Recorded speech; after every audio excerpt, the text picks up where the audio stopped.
welcome to come in any place as a bridge, engine control room, somewhere you want to visit. Come there, ask questions, take pictures. All right, don't forget to vlog. My name is Nick Cobbing. My official position on the Esperanza is the photographer on board. First time I came here, I knew nothing. It took me a long time to realize how it worked. And I was getting myself an education just by being alongside them. I learned a lot from watching them work. I'm Christian from Italy, Budapest. Nancy from Hungary. I'm a helicopter pilot. I always wanted to say that. Part-time singer, but the Many of these people, some of these people have never been here before either. It's kind of just really interesting how somebody's so far away.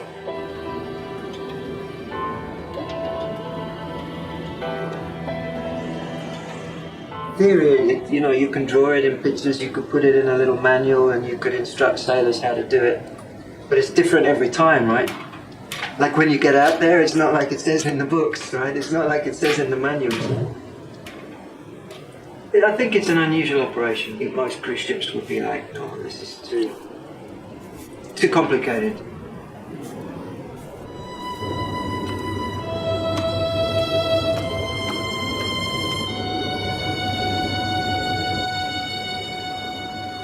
He phoned me from the Antarctic and he said that they were looking for a captain, and it was after some contact I got involved.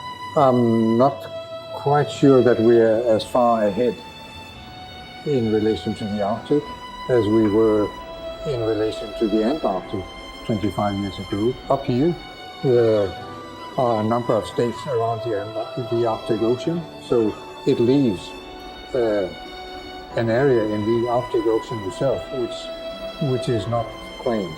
So it opens the door to oil exploration and to industrial fishing, unless there are politicians with vision who say, no, we have to stop here.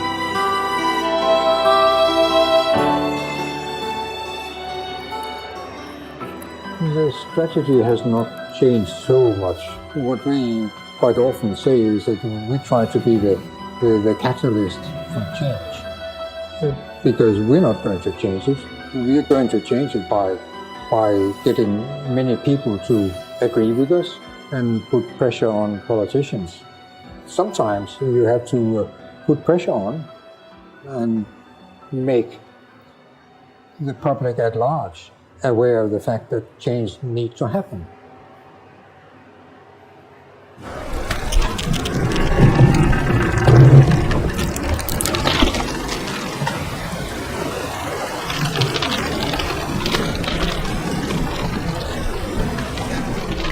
The Esperanza, she's an old Russian Navy firefighting vessel, so she's quite powerful. Icebreaker, so we can go up in the ice and document the stuff that's going on in the Arctic, so she's very useful for her work there. Es un barco diferente y tiene múltiples personalidades. That we have a dozen different nationalities, and therefore, if it was registered as a commercial vessel, we'd have great trouble in maintaining such a multinational crew, which is really what we want. We're not solely Dutch, we're not solely British, we're not American. We have all nationalities involved. It's like running away with the circus. Mucha gente viene con muy poca experiencia en barcos y aquí se aprende mucho. To try to explain a little about CPR. Come here to sit. Take up his pants. I came from Brazil, and in the beginning my parents didn't understand so good this idea of volunteer life. I was thinking to grow. When I applied to get on board, it's my dream is grow up. I want to grow up in Greenpeace.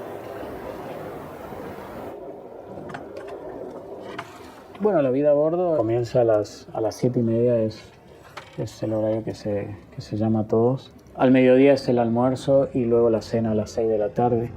Hay un gran respeto a las culturas de cada uno, o sea, el que es vegetariano hay que respetar su dieta, el que es vegano también, y el que come algo de carne también.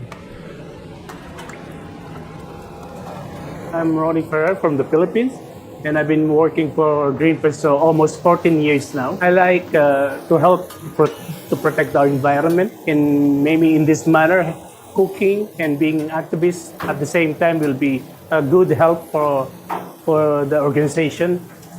So we are going down to the stores. Condiments, noodles, rice, everything is here. The fridge. This is the meat room. Meat room, fish, everything frozen is here. And here's the vegetable.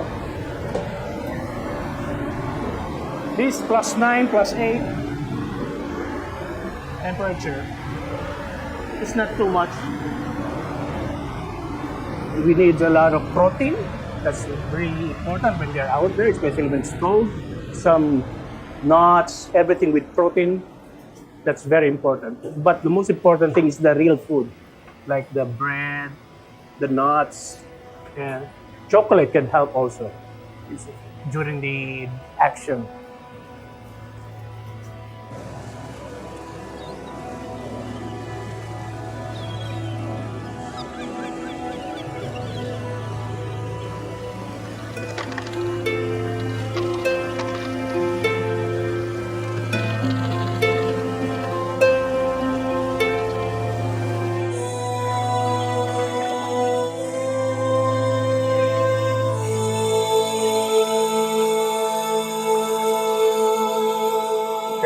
Esperanza, just off the Transocean Spitzbergen, a Statoil deepwater drilling rig.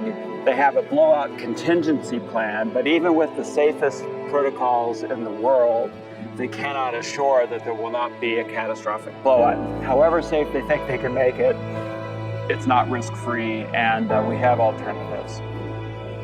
They know that there is a risk of a catastrophic disaster from oil. They know this, but they're willing to roll the dice. I suspect you in terrorism? I suspect you. Can you call Ben right now and tell him that we're being accused of terrorism? I'm sending invitation party to you. You have to stop your vessel or shift to. Do you understand me? Alright? We all have to do a training how to deal with violence and how to react in a non-violent way, because that's one of the fundamentals of Greenpeace, is that we are non-violent. One of our safeties is always to have photographers and videographers with us, because everybody realizes that it will be on video. We discovered they didn't want to have us witnessing. We figured that maybe we should try to dedicate a ship full-time. I think the toughest moment for me with Greenpeace is when we are arrested several times in a different country. 10 years ago, the office asked us, "Are you willing to be arrested while you're on board the ship?" And I said, "I'm willing. It's okay for me." Yeah, and that's quite hard. The beginning, when you hear this 10 to 15 years, you go like, "Oh, that's too much to comprehend." So I did not deal with that. I thought, okay, let's wait and see. Overall, this experience has made so many people aware of what's happening, and we could not have achieved that any other way. I think so. It's just, I think, a small price to pay for what we achieved. People putting their liberty online, that's a big ask of these people, and I think that message goes out to the world. If these people were willing to do that and were willing to go through that brought other people into the story, that brought other people in who were watching them, who were concerned about their welfare and interested in why they would do this. Why would they go through that?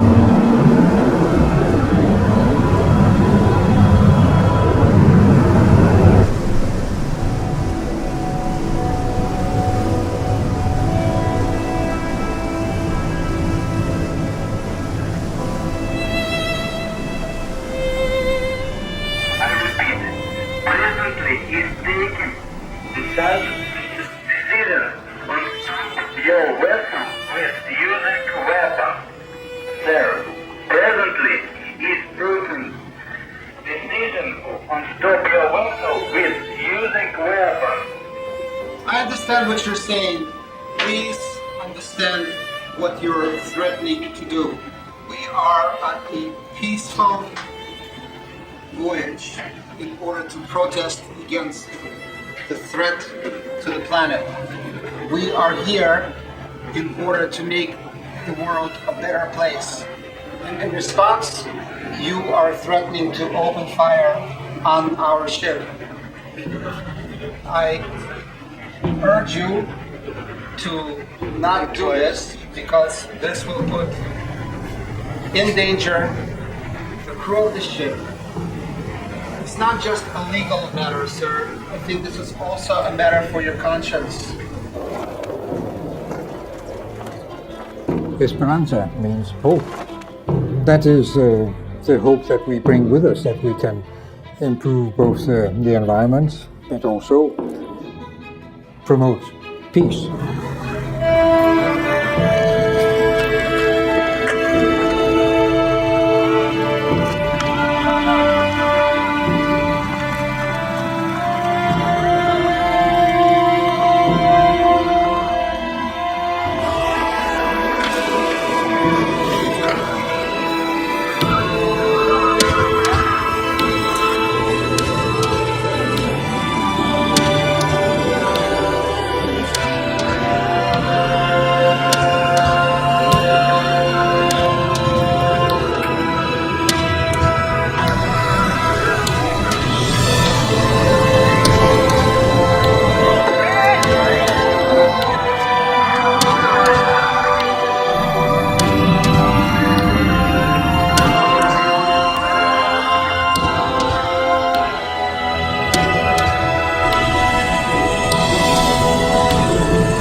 I'm optimistic that nature will survive and ecosystems will adapt.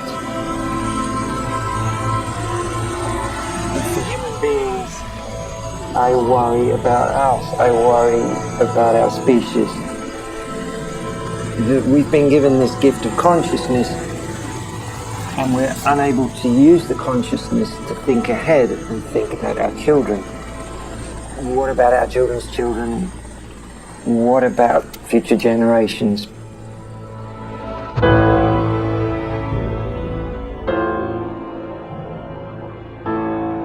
Perhaps we've misused the gift of consciousness.